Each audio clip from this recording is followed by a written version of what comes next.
Welcome my dear friend in my YouTube channel maths with MP sir में आपका स्वागत है। दोस्तों मेरा नाम है एमपी जिनगर और मैं एक मैथमेटिक्स टीचर हूँ।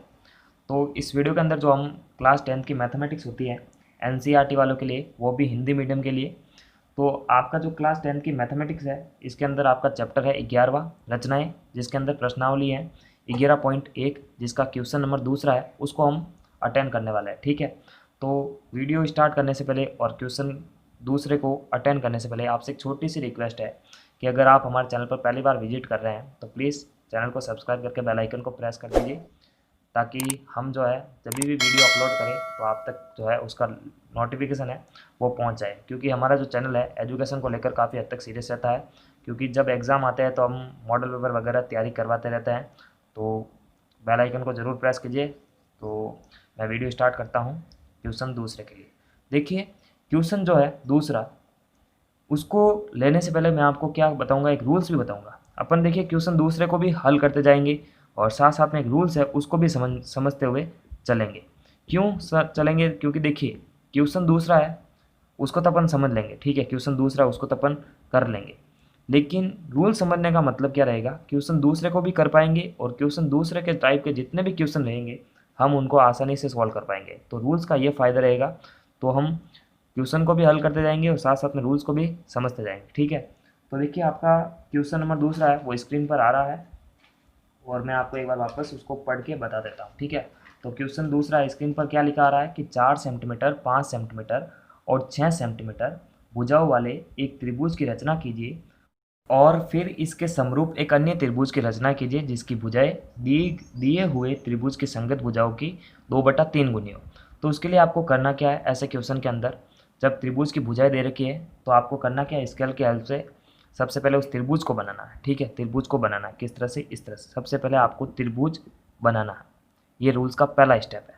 तो कितनी साइड्स दे रखी है, 4, 5 और 6। देखिए 4, 5 और 6। ठीक है, तो सबसे पहले आपको कच्चा चित्र बनाना चाहिए। ठीक है, क्योंकि कच्चा चित्र बनाने पर थोड़ी आसानी से रहती है। ठीक है, तो इसको आधार हमेशा बड़ा रखना चाहिए ताकि डायग्राम थोड़ा सा अच्छा बने। बी सी, ठीक है, इसको और फिर यहाँ से एक को 4 मान लो, इसको मान लो आप 5।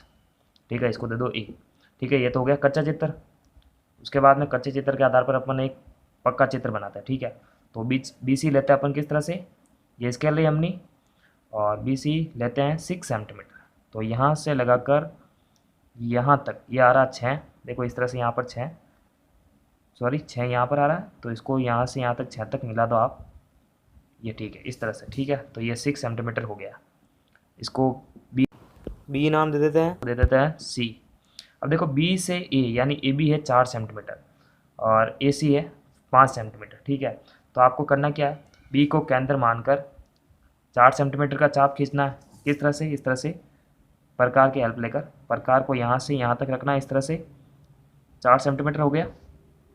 बी को केंद्र माना, प्रकार की नोक को जो है यहाँ पर रखते हुए बी को केंद्र मानकर यहाँ से एक चाप बनाना है इस तरह से।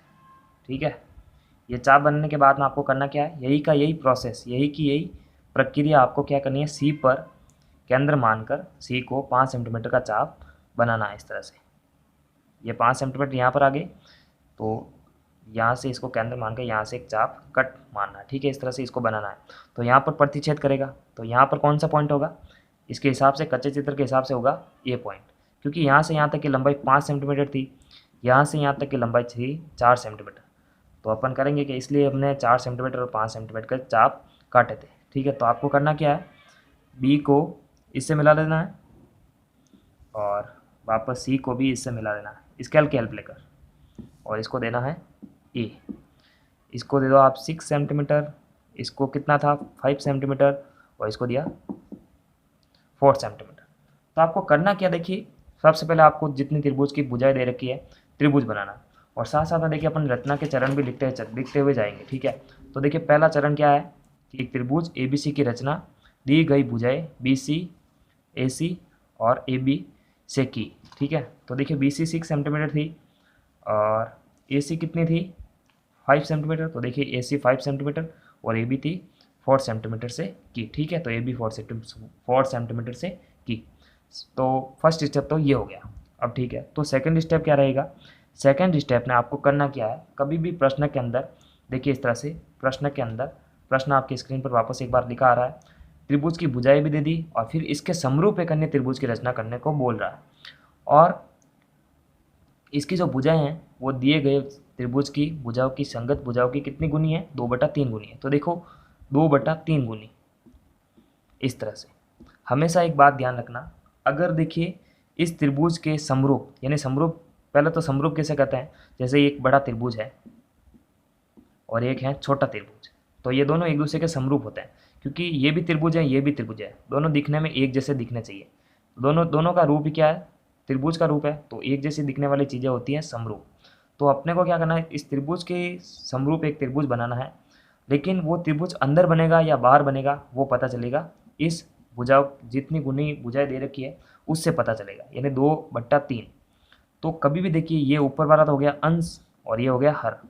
अगर हर बड़ा है, अगर हर बड़ा है तो समरूप त्रिभुज इस त्रिभुज के अंदर बनेगा, यानी इसके अंदर बनेगा। अगर हर छोटा होता तो त्रिभुज हमेशा बाहर बनता, ठीक है, तो अंदर बनेगा। तो अपन क्या करेंगे, फर्स्ट प्रोसेस तो ये हो गया। सेकंड प्रोसेस अपन क्या करेंगे, दोनों का अनुपात देखेंगे। अनुपात के अंदर जो बड़ा है, देखिए 3 2 से बड़ा है, तो आपको करना क्या है, बी से नीचे की तरफ, देखिए बी से नीचे की तरफ इस तरह से, यानी इसके समांतर रेखा गुजार दो तो भी ठीक है, या फिर कितनी भी, देखिए न्यून कोण बनना चाहिए, यानी BC से न्यून कोण बनाते हुए एक रेखा अपने को गुजारनी है या एक किरण अपने को गुजारनी है। किस तरह से, देखिए न्यून कोण के लिए आप कितना भी स्केल को जो है अपनी मर्जी से आप बढ़ा सकते हैं या घटा सकते हैं, लेकिन न्यून कोण बनना चाहिए, क्योंकि इससे जो भी कोई कोण बनेगा वो हमेशा न्यून कोण बनेगा, यानी 90 डिग्री से छोटा हमेशा कोण बनेगा, ठीक है। तो कोशिश रहे कि इसके समांतर अपने एक लाइन बनाते हैं, क्योंकि डायग्राम इससे बहुत ही अच्छा बनता है, ठीक है। तो मैं बी से होते हुए एक लाइन बनाऊंगा। अब ये लाइन कितनी लंबी होगी, उसके लिए आपको करना क्या है, इन दोनों अक्षरों में से, दोनों अंकों में से जो बड़ा है, बड़ा कौन सा, 3 है, तो 3 समान लंबाई के चाप आपको इस रेखा पर, जो आप रेखा बनाएंगे एक, जैसे इसको BX नाम देंगे अपन, ठीक है, जो क्या करेगी BC के साथ में न्यून कोण बनाएगी, तो अपन BX इसको नाम दे देंगे। तो जितना जो अक्षर बड़ा है, जो अंक बड़ा है, 3 बड़ा है, तो 3 समान लंबाई के चाप अपन प्रकार की सहायता से जो अपन है इस B बिंदु से होते हुए बनाएंगे इस रेखा पर, ठीक है। तो आपको प्रकार को थोड़ा सा अपने हिसाब से खोल लेना है, फिर B को केंद्र मानना है इस तरह से, B प्रकार की नोक को B पर रखते हुए इसको B को केंद्र मानो, एक चाप घुमाओ, फिर यही कि देखो इसको छेड़ना नहीं है, इसकी समान लंबाई रखनी है। अब इसने यहाँ पर प्रतिच्छेद किया, तो यहाँ पर प्रकार की नोक को रखते हुए ये दूसरा चाप, और यहाँ पर वापस प्रकार की नोक को रखते हुए ये तीसरा चाप। टोटल 3 चाप ही बनाने थे, क्योंकि 3 ही बड़ा है, अगर 4 होता तो 4 चाप बनाते, ठीक है। तो जो अंक बड़ा होगा उतनी समान लंबाई के चाप बनाएंगे। तो इसको इस तरह से इसको ब्लॉक कर देता है। तो ये BX एक रेखा खींची हमने जो BC के साथ में न्यून कोण बनाती है। तो अब इनको जो अपन नाम भी दे देंगे, इसको दे देंगे B1, इसको B2 और इसको B3, ठीक है। तो देखिए रचना भी हमने अपने को साथ साथ में लिखनी है। तो रचना का दूसरा पॉइंट क्या हो गया, दूसरा पॉइंट ये हो गया, फिर एक किरण BX इस प्रकार खींची जो BC के साथ में CBX एक न्यून कोण बनाती है। देखिए न्यून कोण बनाती है, BC के साथ में BX एक ऐसी रेखा खींची जो BC के साथ में न्यून कोण बनाती है, बिल्कुल न्यून कोण बनाती है, कितने भी डिग्री का होगा लेकिन 90 डिग्री से छोटा होगा, ठीक है। तो न्यून कोण बनाती है कितना, CBX, तो ये न्यून कोण हो गया। अब तीसरा प्रोसेस क्या रहेगा, तीसरा प्रोसेस रहेगा ऐसे क्वेश्चन के लिए आपको करना क्या, जो हर होता है, देखिए इसमें 2/3 में जो हर है, हर कौन सा है, ऊपर वाला तो हो गया अंश, नीचे वाला हो गया हर। आपको हर को क्या करना है, इस जो त्रिभुज का आधार है, आधार का दूसरा पॉइंट है C, B का तो यूज हो चुका है, तो अब C का यूज करना है। तो आपको करना क्या है, लास्ट वाले पॉइंट को इससे मिलाना, जो हर है। देखिए जैसे 2/3 है, ठीक है, तो B3 तो हो गया 3 के लिए, तो 2 के लिए कौन सा होगा, B2, ठीक है। तो इस तरह से, तो 3 के लिए कौन सा होगा, B3। तो आपको करना क्या, जो हर होता है, हर को आपको इस आधार के दूसरे पॉइंट से मिलाना है, क्योंकि B का तो यूज हो चुका है, तो दूसरे पॉइंट से मिलाएंगे। तो 3 के लिए इसमें हर कौन सा है, इसमें हर है 3, तो 3 के लिए होता है B3, ठीक है। तो B3 को अपन C से मिला देंगे। तो ये रहा इसका पॉइंट, इसको स्केल की सहायता से इस तरह से एडजस्ट करते हुए अपन अच्छे से मिलाएंगे। तो इस तरह से मैंने इसको मिला दिया। अब आपको करना क्या है, ये तो हो गया तीसरा स्टेप। चौथा स्टेप क्या रहेगा, चौथा स्टेप रहेगा आपको देखिए जो अनुपात दे रखा, जितनी भुजाएं दे रखी है, जितनी भुजा कितनी गुनी ये दे रखा, जैसे 2/3। तो देखिए इसमें 3 के लिए तो हो गया B3, तो अपने को क्या करना है 2 के लिए भी यूज करना है। तो 2 के लिए कौन सा रहेगा इसमें, B2। ठीक है, तो B2 को इस तरह से आपको पॉइंट करना है। अब आपको करना क्या है, B3C के समांतर एक रेखा गुजारनी है।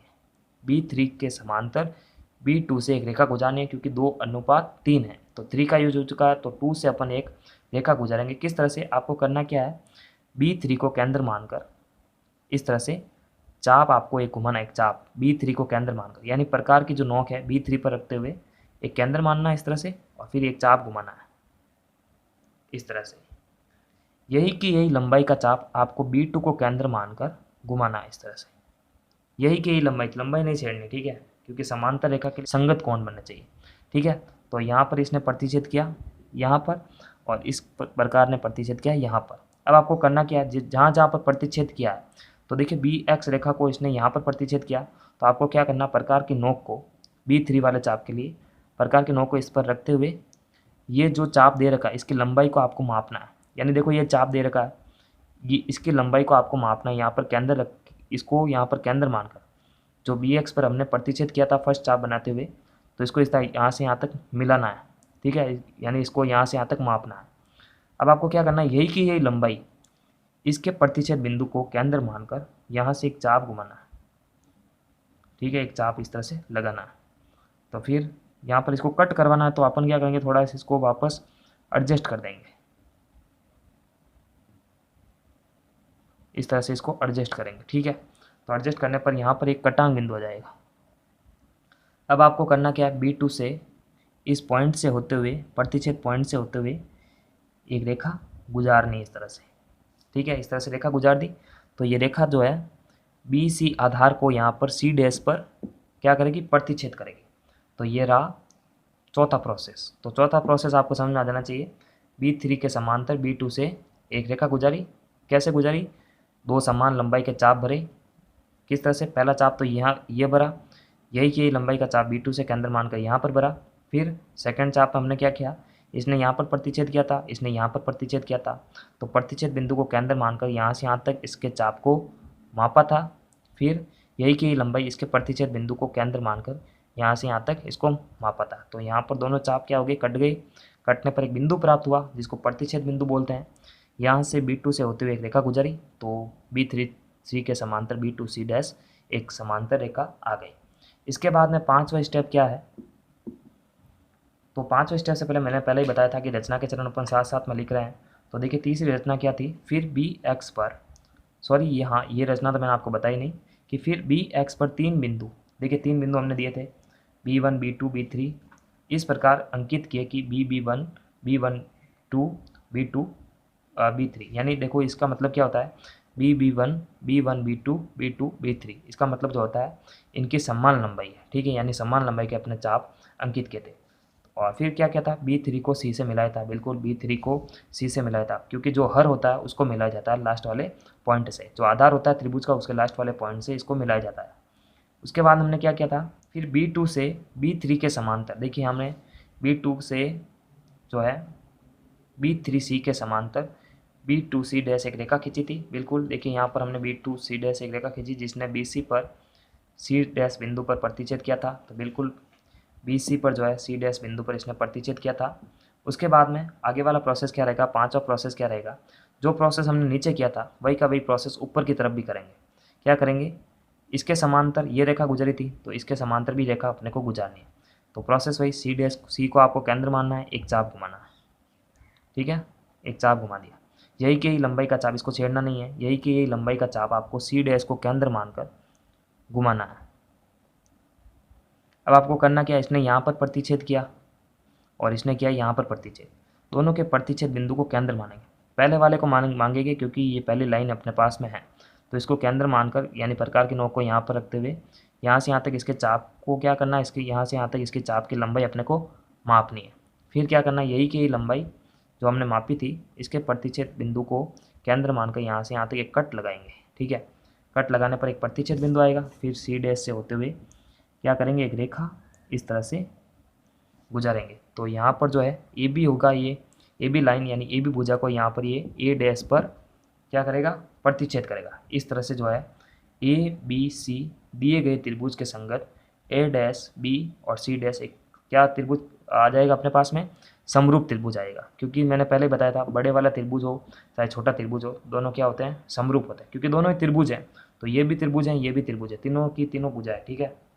तो इस तरह से ये हो जाता है। तो रचना के आगे का पॉइंट क्या है, सी डैश से सी ए के समांतर सी डैश ए डैश एक रेखा खींची जो ए बी पर बिंदु ए डैश पर मिलती है। बिल्कुल सी डैश से सी ए के समांतर सी डैश ए एक समांतर रेखा खींची जिसने ए बी पर बिंदु ए डैश पर प्रतिच्छेद किया, ठीक है। इस प्रकार जो है ए डैश बी सी डैश एक समरूप त्रिभुज प्राप्त हुआ, ठीक है, या फिर एक अभिष्ट त्रिभुज प्राप्त हुआ। तो ये तो हो गए रचना के चरण। इस तरह से रचना के चरण आपको समझ में आ जाना चाहिए, बिल्कुल ईजी, आप क्लास 10th के स्टूडेंट आसानी से कर सकते हैं। तो इसके बाद में इंपॉर्टेंट चीज़ आती है, वो आती है कि औचित्य देना। तो औचित्य से मैं आपको बताता हूँ एक चीज़ कि औचित्य अगर क्वेश्चन में दे रखा है तो ही देना आपको, अदरवाइज नहीं देना। तो औचित्य बिल्कुल क्वेश्चन के अंदर आपको स्टार्टिंग से ही पूछ रखा है कि इसका औचित्य दीजिए। तो औचित्य के लिए आपको करना क्या है, इस तरह से मैं आपको बताता हूँ। तो देखिए, आपको औचित्य के लिए इस प्रकार लिखना है कि दी गई रचना को इस प्रकार से सिद्ध किया जा सकता है। इसको इस तरह से लिखना है, यानी देखो ऊपर छोटा वाला त्रिभुज और बड़े वाले त्रिभुज की भुजाओं को अनुपात में लिखना। किस तरह से, देखिए छोटा वाला त्रिभुज है ए डैश बी और सी डैश और बड़ा वाला त्रिभुज है ए बी सी। तो छोटे वाले त्रिभुज की भुजा, जैसे छोटे वाले त्रिभुज की भुजा है ए डैश बी और बड़े वाले त्रिभुज की भुजा है ए बी। तो इसको इस तरह से लिखना है, यानी अपने को इस तरह से सिद्ध करना है। यानी देखिए प्रश्न में क्या दे रखा था कि दी गई जो अपने पास में त्रिभुज प्राप्त होगा इसकी संगत भुजा, यानी देखो ये संगत भुजा बी सी डैश किसकी संगत भुजा है, जो समरूप त्रिभुज प्राप्त हुआ इसकी संगत भुजा दिए गए त्रिभुज की कितनी गुनी हो, 2/3 गुनी हो दिए गए त्रिभुज की भुजा की। तो देखिए बी सी किसकी भुजा है, बी सी है, बी सी दिए गए त्रिभुज की भुजा है, तो इसकी कितनी गुनी हो, 2/3। तो 2/3 अपने को ये सिद्ध करना। तो आपको करना क्या है, इसके बाद में लिखना है ये प्रोसेस रचना से, इधर भी रचना से लिखना है, इधर भी रचना से लिखना है। रचना से B2 C डैश व B3 C में किस तरह से, देखो आपको मैं सिंपल ही तरीके से बताता हूँ कि ये जो आधार है, आधार के नीचे आप देखो और आधार के ऊपर देखो। आधार के ऊपर जो है 2 त्रिभुज बनते हैं, आधार के नीचे भी 2 त्रिभुज बनते हैं। देखिए किस तरह से, ए डैश बी और सी डैश पहला त्रिभुज, ए बी सी दूसरा त्रिभुज। इसी तरह आधार के नीचे भी देखिए 2 त्रिभुज बनते हैं, B2 C डैश B3 और C, 2 त्रिभुज बन रहे हैं बिल्कुल आसानी से। तो आपको करना कि इन दोनों को समरूप सिद्ध करना है। समरूप सिद्ध करने के लिए आपको 2 कारण चाहिए। तो देखिए दोनों त्रिभुज मैंने लिख रखे हैं, ये भी लिख रखे हैं, ठीक है। तो दोनों के अंदर देखिए ये रीजन दे रखे हैं, एक तो बी कोण दोनों में उभयनिष्ठ है, बिल्कुल बी देखिए दोनों के अंदर उभयनिष्ठ है, ठीक है। और B2 B3 संगत है, क्योंकि देखिए यहाँ पर जो हमने चाप बनाए थे समान 90 के चाप द्वारा कोण बनाए गए थे, तो यहाँ पर जो कोण होगा वही का वही कोण यहाँ पर भी होगा। तो इसका मतलब ये ए नियम से दोनों समरूप होते हैं। जब त्रिभुज समरूप होते हैं तो इनकी संगत भुजाएं भी क्या होती है, बराबर होती है। यानी छोटे वाले त्रिभुज की भुजा का अनुपात बड़े वाले त्रिभुज की भुजा के साथ में होता है। यानी बी सी डैश का अनुपात बी सी के साथ में, B2 का अनुपात B3 के साथ में, क्योंकि छोटा वाला त्रिभुज है इसकी भुजा का अनुपात बड़े वाले त्रिभुज की भुजा के साथ में होगा। तो यहाँ पर अपने को समीकरण 1 लिखना है इस तरह से, ठीक है। और वही का यही जो है यही प्रोसेस अपने को दूसरे वाले में करना है। यानी ऊपर जो त्रिभुज थे ए डैश बी और सी डैश और ऊपर जो भी थे दोनों त्रिभुजों को अपने समरूप सिद्ध किया, ठीक है। उसके बाद में समरूप सिद्ध करने पर इनकी भुजाएं भी क्या होती है, संगत भुजाएं क्या होती है, बराबर अनुपात के अंदर होती है, ठीक है, बराबर अनुपात के अंदर समायोजित होती है। तो इसको भी इस तरह से आपने लिख दिया, ठीक है। तो आपको करना क्या, देखिए इसमें अब आगे क्या लिखना है, समीकरण 1 व 2 से, समीकरण 1 व 2 से आपको क्या लिखना है, देखिए B C dash upon B C, B2 का मतलब क्या होता है, B2 मतलब 2 समान लंबाई के चाप हमने गिने थे, मैंने पहले ही बताया था 2/3। तो B2 के लिए 2 रहेगा और B3 के लिए रहेगा 3। तो इसका मतलब B2 को अपन लिख सकते हैं कितना, 2, और B3 को लिख सकते हैं अपन 3।